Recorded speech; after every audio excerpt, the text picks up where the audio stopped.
ननदो का ये भौजी काहे ससुरा से तू नैहरे चली आइलू? अब का बताई सैया रिसिया गेल बाटे झगड़ा हो गई उनसे हो। अरे काहे बदे झगड़ा भइल तनी हमहू के बतावा। सुना ये भौजी सुनावा। अरे हमारे पीछुअरवा भौजी बेलवा के पेड़वा, अरे हमारे पीछुअरवा भौजी बेलवा के पेड़वा, अरे पकाए न बेलवा अरे कचाए पे चुआ झाम से, सासू बतिया चोरनी पिया न बोल हमसे,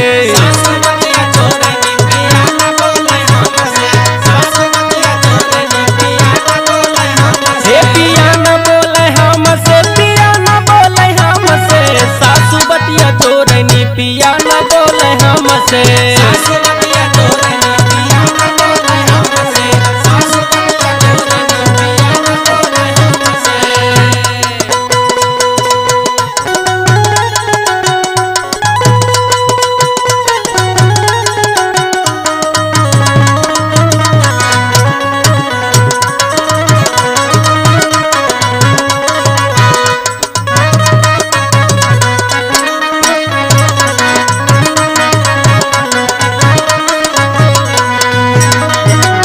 अब का बताइए भौजी सुना सुनावा।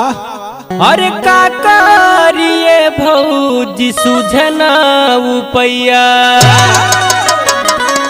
अरे बहुत कमाल बाकी दिले ना रुपैया, अरे बहुत कमाल बाकी दिले ना रुपैया, अरे ननदो जेठानी झगड़ा, अरे ननदो जेठानी झगड़ा कर राजा हमसे, सासू बतिया चोरनी पिया न बोले हमसे, सासू बतिया चोरनी पिया न बोले हमसे, सासू बतिया चोरनी पिया न बोले हमसे, पिया न बोले हमसे,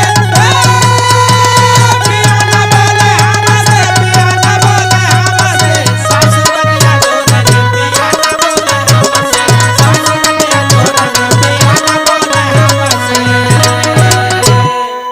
सुनाइए भौजी सुनावा। अरे मनोजा देवरवा नाही हमसे बतियावेला, अरे आदि तैयारवा खाली हमके समझावेला, आदि तैयारवा खाली हमके समझावेला।